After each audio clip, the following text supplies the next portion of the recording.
ហើយកាយលោកថ្ងៃអង្គារជាអ្នកប្រយុទ្ធក្នុងរដូវល្បែងស៊ីសងក្នុងក្រុងភៀងជូទីឃ្លៀនៅក្នុងដៃរបស់គាត់អាចផលិតត្បូងពេជ្រតម្លៃខ្ពស់រាប់មិនអស់ជារៀងរាល់ឆ្នាំគ្មាននរណាម្នាក់នៅទីក្រុងភៀងហៅមិនហ៊ានផ្ដល់មុខមាត់ដល់លោកថ្ងៃអង្គារទេគាត់គ្រាន់តែជាក្មេងប្រុសទម្ងន់កន្លះផនប៉ុណ្ណោះដែលឈរនៅផ្ទះហើយកំពុងគ្រប់គ្រងនិងគ្រប់គ្រងជារៀងរាល់ថ្ងៃយើងមិនចូលចិត្តគាត់យូរមកហើយប្អូនប្រុសយើងទាំងអស់គ្នាគាំទ្រប្អូនសូមអរគុណ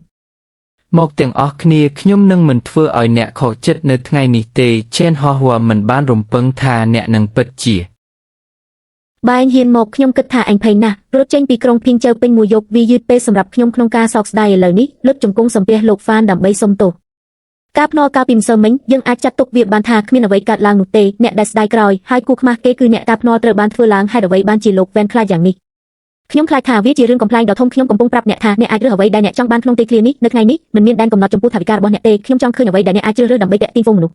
បន្ទាប់ពីចាក់ចែងលោកឆៅបានមកជាមួយកូនស្រីរបស់គាត់ឆៅឆេរីខ្ញុំបានលឺយូរមកហើយថាពួកគេនឹងមកយ៉ាងណាមិញព្រឹត្តិការណ៍លេងល្បែងដ៏ធំបែបនេះនៅក្នុងទីធ្លារបស់នាងមិនមែនជាអ្វីដែលអ្នកអាចមើលឃើញជារៀងរាល់ថ្ងៃនោះទេ boyfriend ខ្ញុំឈ្មោះជា Ocean នៅទីនេះក្នុងមួយរំពេចអ្នកទាំងពីរត្រូវតែសន្យាថាអ្នកមិនអាចត្រឡប់ក្រោយបានទេបុរសចំណាស់របស់ខ្ញុំមានវាសនាអ្នកមិនអាចបង្កើតវាបានបន្ទាប់ពីនោះទេទុកឲ្យអ្នកឯងបង្កបញ្ហាក្នុងទីធ្លារបស់ខ្ញុំតើអ្នកយល់ទេលោកកុំបារម្ភពីខ្ញុំពេលធ្វើការយោធាយើងតែងតែសុខចិត្តទទួលយកការបរាជ័យខ្ញុំនឹងមិនបំពានច្បាប់របស់អ្នកទេលោកគ្រូទី2កុំបារម្ភអីខ្ញុំក៏សុខចិត្តទទួលយកការបរាជ័យនិងបន្ទាបបន្ថប់ឪពុកខ្ញុំឃើញប្អូនប្រុសតូចនេះខ្ញុំពិតជាលយណាស់វាជាលើកទី1ហើយដែលខ្ញុំបានឃើញគាត់នៅក្នុងវាភ្នាល់ខ្ញុំមិននឹកស្មានថាគាត់ក្លាហានហ៊ានភ្នាល់ជាមួយវ៉ែនយ៉ាងទេក្មេងនេះមានពន្លឺនៅក្នុងភ្នែករបស់គាត់តោះមើលទាំងអស់គ្នាប្រហែលជានឹងមានការបង្ហាញដ៏ល្អនៅថ្ងៃនេះមិនអីទេជប់និយាយមិនសមហេតុសមផលហើយចាប់ដើមជ្រើសរើសពេលវេលាខ្ញុំនឹងផ្ដល់ឲ្យអ្នក2ម៉ោងបន្ទាប់ពី1ម៉ោងអ្នកអាចស្វែងយល់ពីតំបន់ពេលវេលាហើយជួបនរណាម្នាក់ប្រសិនបើអ្នកមិនអាចជ្រើសរើសបានអ្នកចាញ់វាមិនចំណាយពេល2ម៉ោងទេកន្លះម៉ោងគឺគ្រប់គ្រាន់ហើយពាក់កណ្ដាលវាពិតជាធ្វើឲ្យខ្ញុំសើចដល់ស្លាប់ខ្ញុំគិតថាគាត់មិនយល់តតែសោះពេលជ្រើសរើសពេលត្រូវពេលភ្នាល់អ្នកត្រូវមើលសម្បកខ្សែផ្កាលងនឹងឈាមទៅចាត់ទុកថាជាអ្នកឈ្នះវានឹងចំណាយពេលជាច្រើនម៉ោងដើម្បីជ្រើសរើសថ្មតើគាត់អាចរើសសម្រាមប្រភេទណាក្នុងរយៈពេលកន្លះម៉ោងអ្វីដែល fan shell និយាយគឺខ្ញុំគិតថាវាជាឆ្នាំងខូចបើអ្នកទម្លាក់វាអ្នកនឹងចាញ់ហេតុអ្វីបានជាអ្នកមិនធ្វើពុតជា fan shell ខ្ញុំគិតថាក្មេងនេះប្រកាសជាចាញ់ថ្ងៃនេះបើចាញ់លើកក្រោយយើងត្រូវអាម៉ាស់មុខគាត់ដោយដែលបានរំពឹងទុក Shao Standard Field គឺសំនឹងទទួលបានហើយមានផលិតផលល្អជាច្រើនទោះជាយ៉ាងណាក៏ដោយផលិតផលលំដាប់ខ្ពស់ភាគច្រើនបានបើកដំណើរការរួចហើយតម្លៃត្រូវបានដំឡើងខ្ពស់ណាស់ប្រសិនបើអ្នកចង់ឈ្នះអ្នកត្រូវតែស្វែងរកថ្មរដុបដែលមានតម្លៃខ្ពស់ដែលគ្រប់គ្នាមិនអើពើយ៉ាប់ណាស់កែវចេញយេងលូនៅតែពោពេញដោយពណ៌នេះគឺល្អបំផុតក្នុងចំណោម JDH ខ្ញុំគិតថាអ្នកកំពុងជ្រើសរើសអ្វីដែលល្អវាប្រែថាអ្នកបានមកដល់តំបន់ថ្មសំណល់មែនទេអ្នកនឹងមិនចង់លេងល្បែងជាមួយ fan shell លើអាហារខ្ជះខ្ជាយប្រភេទនេះតម្លៃ 10000 យន់ទេអញ្ចឹងខ្ញុំគិតថាអ្នកពិតជាឈួតមែនខ្ញុំមិនចង់បើកថ្មប្រភេទនេះដោយឥតគិតថ្លៃទេវាខូច100ហើយមិនអាចឬសំឡេងខ្ញុំគិតថាអ្នកនឹងចាញ់ថ្ងៃនេះតើវាជាសំណល់ថ្មមែនទេ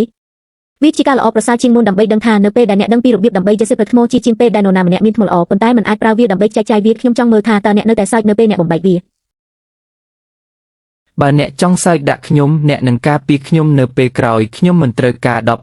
10,000 យន់ទេបង់ប្រាក់ឲ្យខ្ញុំឥឡូវនេះត្រូវប្រកាសថាបង់ប្រាក់10000 យន់ក្នុងរយៈពេល20នាទីនឹងក្លាយជាការខ្ជះខ្ជាយខ្ញុំបានប្រើថ្មនេះដើម្បីដោះស្រាយការភ្នាល់នេះ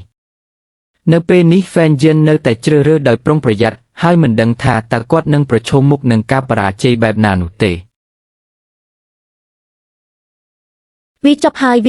ខ្ញុំគិតថាគាត់មានសមត្ថភាពខ្លះវាប្រែថាគាត់គ្រាន់តែជាមនុស្សល្ងងប៉ុណ្ណោះបើគាត់ភ្នាល់ជាមួយ Van Tank ដោយថ្មប្រភេទនេះតើគាត់ប្រកាសជាមិនចាញ់ទេអ្នកគ្រប់គ្រងនិងអ្នកផ្សេងទៀតបាននាំអ្នកភ្នាល់ថ្មដែលមានជំនាញវិជ្ជាជីវៈហើយវាហាក់ដូចជាពួកគេត្រូវតែមានតម្លៃខ្ពស់ក្មេងនេះត្រូវចាញ់វាមិននិយាយថាដុំថ្មរបស់ Fan Shell គឺខុសគ្នាទាំងស្រុងពីថ្មសំណល់របស់ Chen Hua នោះទេ Chen Hua តើអ្នកនៅទីនេះដើម្បីសើចទេ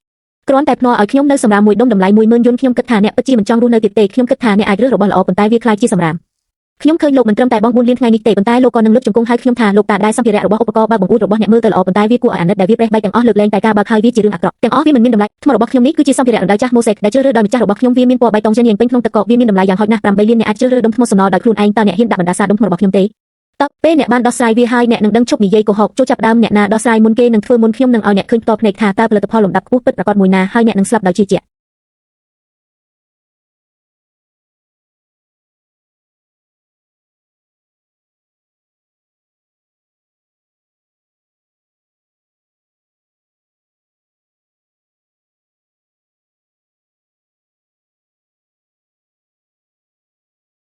មិនអាចទៅរួចតើនេះអាចទៅរួចដោយរបៀបណាតើវាអាចទៅជា Master Split ទាំងអស់ដោយរបៀបណាតើមានអ្វីកើតឡើងលោក Fan នេះជានំសាំងវិច វាប្រែថាយើងត្រូវបានបញ្ឆោតដោយការបើកបង្អួចផ្នែកខាងក្នុងត្រូវបានប្រេះបែកទាំងអស់ហើយយើងមិនអាចទទួលបានកម្លាំងអ្វីឡើយយើងបានដួលរំទាំងស្រុងតើវាអាចជាបែបនេះដោយរបៀបណាព្រះរបស់ខ្ញុំSherlock គាត់មិននឹកស្មានថា Chen Hua និយាយត្រូវទេវាត្រូវបានរុំដោយវត្ថុគួរឲ្យចាប់អារម្មណ៍ទាំងអស់ក្មេងនេះអាចប្រាប់បានមួយផ្លែតថាដុំនេះធ្វើពីសម្ភារៈសាំងវែកវាមិនសមមែនទេប៉ាកូននេះពិតជាមានសមត្ថភាពមែនទេឬគ្រាន់តែជាសំណាងរងចាំរហូតដល់ថ្មរបស់គាត់ត្រូវបានស្រាយខ្ញុំដឹង Fan Beast កុំរំភើបពេកប្រសិនបើថ្មរបស់អ្នកដួលរលំវានៅតែជារបស់ខ្ញុំឥឡូវនេះវាជាវេនរបស់ខ្ញុំកុំមានមោទនភាពចំពោះខ្ញុំប្រសិនបើថ្មរបស់ខ្ញុំរលំនោះថ្មដែលខូចរបស់អ្នកប្រកាសជារលំមិនខានអ្នកមិនអាចវាយខ្ញុំបានទេមែនទេបន្ទាប់មកគ្រាន់តែបើកភ្នែករបស់អ្នកហើយមើលដោយប្រុងប្រយ័ត្ន